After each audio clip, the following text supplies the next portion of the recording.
तो बिल्कुल मैं उम्मीद करता हूँ कि इस तरह के और प्रोजेक्ट्स भी हमारे हॉस्पिटल में यूनिसेफ की तावन से किए जाएंगे। जैसे कि आपको पता है कि हमारे यहाँ जो इलेक्ट्रिसिटी है उसके कितने बड़े चैलेंजेस है, कितना मसला है, और इस तरह की सोलराइजेशन अगर हमारे हॉस्पिटल्स में होंगी तो उसका बेनिफिट जो है अल्टीमेटली हमारे मरीज ही हैं। और बिल्कुल ये हमने इनिशिएटिव लिया है, हमारी खैबर पख्तूनख्वा हुकूमत का ये इनिशिएटिव है कि हम शुक्रगुजार हैं एक दफा दोबारा को कि यूनिसेफ ने हमें यहाँ पर ये लगा के दिया, लेकिन फिर भी हुकूमत अपनी मदद आपके तहत भी तमाम जो हमारे अस्पताल हैं, जो बड़े अस्पताल हैं, हम ये चाहते हैं कि उसको सोलराइज करें, क्योंकि जो पैसे हम बिजली की मद में देते हैं अगर हम सोलराइज कर दें 1 से 1.5 साल के अंदर वो सारी खर्चा जो है हम सिर्फ उस बिल की रिकवरी में ही उसको पूरा कर सकते हैं। तो इंशाल्लाह ताला ऐसे इनिशिएटिव्स हम लेंगे और हमने करना है, क्योंकि अभी हमारे पास अब एक ही रास्ता है, वो ये है कि हम बेहतरी की तरफ जाएं, अपनी जो डिपार्टमेंट है उसको आसानी की तरफ लेके जाएं और हमारे जो मरीज हैं उनको बेहतर से बेहतर जो है सेहत का निजाम दें। ये हमारा मोटिव भी है, हमारा विजन भी है और हमारी पार्टी चेयरमैन का इंस्ट्रक्शंस भी है। फिर मैं बात करना चाहूंगा कुछ हेल्थ डिपार्टमेंट की कारकर्दगी के हवाले से, कुछ बेहतरी के हवाले से। जैसे कि आपको पता है कि एक प्रोलॉन्ग केयर टेकर गवर्नमेंट गुजरी थी और काफी मुश्किलात और काफी चैलेंजेस थे। जब मैं आया तो कई जगहों पे मेडिसिन का भी मसला था, अवेलेबिलिटीज का भी मसला था, और जाहिर बात है जब सरपरस्त ना हो, जब एक निजाम को चलाने वाला ना हो, मशवरा देने वाला ना हो, अवाम की और हमारे जो डॉक्टर्स हैं, हमारी जो टीम है, इसकी आवाज बनने वाला कोई ना हो, तो मुश्किलात बनती हैं, इश्यूज बनते हैं, चैलेंजेस बढ़ते हैं। जब 1.5 साल बाद निजाम आया तो मैंने देखा कि मेडिसिन का बहुत बड़ा चैलेंज था, निजाम रुका हुआ था, बहुत से चैलेंजेस थे। मैं ये नहीं कहता कि सब चीज परफेक्शन की तरफ चली गई और परफेक्ट हो गई है, लेकिन 1.5-2 महीनों में निजाम चल पड़ा है, सिस्टम चल पड़ा है, अद्वियात जो है वो फराहम करनी की जा रही हैं। कुछ दिन पहले भी मेडिसिन जी थी वो फराहम की गई हैं। आई थिंक अगर मैं गलत हूँ तो कुछ दिन पहले भी 4 को मेडिसिन भेजी गई हैं। तो यही एक निजाम होता है अवामी हुकूमत का, अवामी नुमाइंदों का, कि वो आसानियां पैदा करती है अपने डिपार्टमेंट के लिए। हम आसानियां पैदा कर रहे हैं, बाकी हम डिजिटलाइजेशन की तरफ भी जाना चाह रहे हैं और हम जा रहे हैं। इंशाल्लाह कुछ ही महीनों में देखिएगा हमारा हेल्थ डिपार्टमेंट जो पूरी डिजिटलाइजेशन की तरफ जा रहा है। हम यही चाहते हैं कि हम बाकी दुनिया के साथ कदम से कदम बढ़ा के चलें। हमारे डॉक्टर्स, हमारा अमला किसी से कम नहीं है। जो कैपेसिटी, जो खिदमत करने का जज्बा हमारे डॉक्टर्स में, शायद वो और मुल्कों के डॉक्टरों में ना हो। अब अमेरिका जाएं, इंग्लैंड जाएं, दुनिया के किसी भी कोने पे जाएं, अच्छी से अच्छी पोस्टों में हमारे पाकिस्तान के डॉक्टर्स जो है वो सर्विसेज प्रोवाइड कर रहे हैं। लेकिन पाकिस्तान में कुछ निजाम की गलती है, कुछ फैसिलिटीज की कमी है, जिसकी वजह से हमारी क्रीम जो है मुझसे भाग जा रही है। इंशाल्लाह ताला हम इनको इतना फैसिलिटेट करेंगे कि ये लोग पाकिस्तान में रहकर अपनी आवाम की खिदमत करेंगे इंशाल्लाह ताला।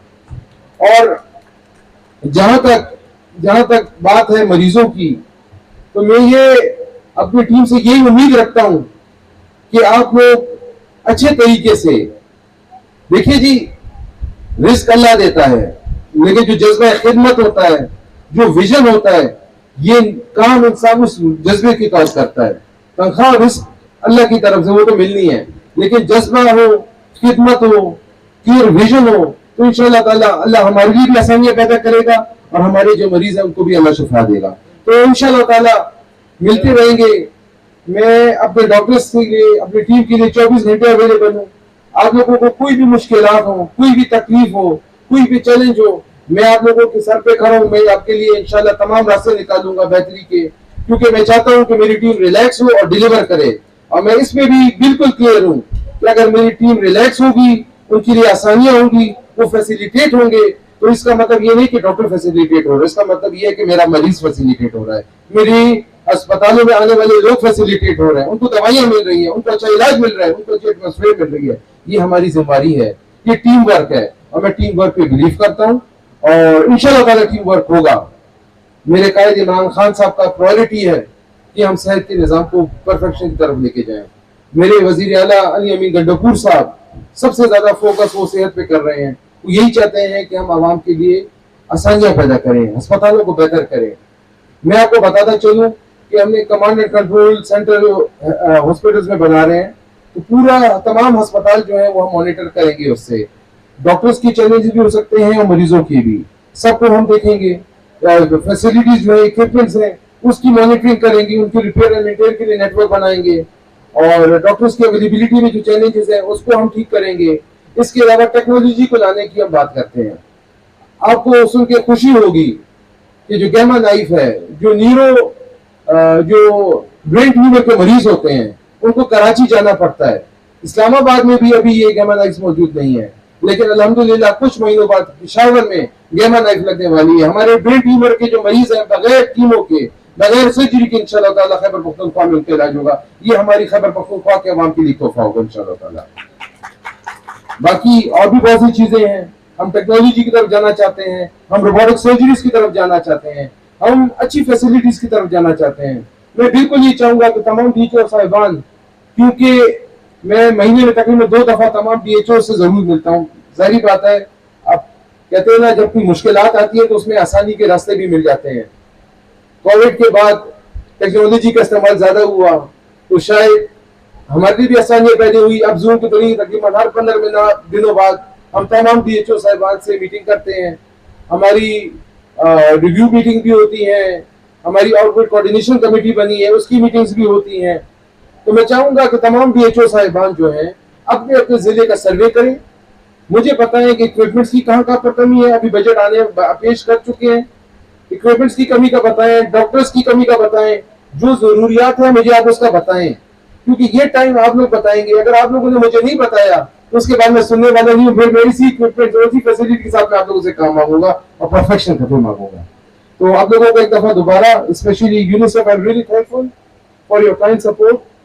और इंशाल्लाह ताला मैं उम्मीद करता हूँ कि हमारे और डोनर्स भी इसी तरह में सपोर्ट करते रहेंगे। और मैं सिर्फ इस बात में भी बिलीव करता हूँ कि जरूरी नहीं है कि हमारे डोनर्स आए और 100% इन्वेस्ट करें। हमारी नीयतें साफ हैं, हमारा विजन क्लियर है और हमें पता है कि हमें क्या करना है। हमारी डायरेक्शन बिल्कुल क्लियर है, हम इसमें बिल्कुल कंफ्यूज नहीं है। अगर चाहें तो हम इसके साथ जो है कोलैबोरेशन में भी काम करने को तैयार हैं, हम इनके साथ इन्वेस्ट करने को भी तैयार हैं, लेकिन हमने डिलीवर करना है और हमें इनको एक एतमाद की फिजा देनी है जिसमें ज्यादा से ज्यादा donors, supporters, investors Khyber Pakhtunkhwa में आए और बेहतर की तरफ ही निजाम चले। क्योंकि एक बात बड़ी क्लियर है, हमने एक डोनर्स की मीटिंग में मैं ये बात कर चुका हूँ कि हमारे माइलस्टोन्स हैं और उनको हमने अचीव करना है। जो हमें सपोर्ट करेगा हम उसके शुक्रगुजार हैं, और अगर हमें कोई चैलेंज मिलेगा इंशाल्लाह ताला हम अपनी मदद आपके देंगे, उन माइलस्टोन्स को अचीव करके दिखाएंगे इंशाल्लाह ताला। आप सब लोगों का, नाजिम साहब आप बैठे, आपका भी बहुत शुक्रिया। मेरे एमपीए साहिबान यहाँ पर बैठे हैं और उन्होंने टाइम निकाला, आप सबका भी बहुत शुक्रिया। मेरे सामने जो मेरे मेहमान बैठे हैं आप सबका बहुत शुक्रिया। इंशाल्लाह ताला मिलते रहेंगे, बेहतर की तरफ चलते रहेंगे, रास्ते की रुकावटों को हटाते रहेंगे और मकसद होगा सिर्फ आवाम की खिदमत इंशाल्लाह ताला। बहुत शुक्रिया, मेहरबानी।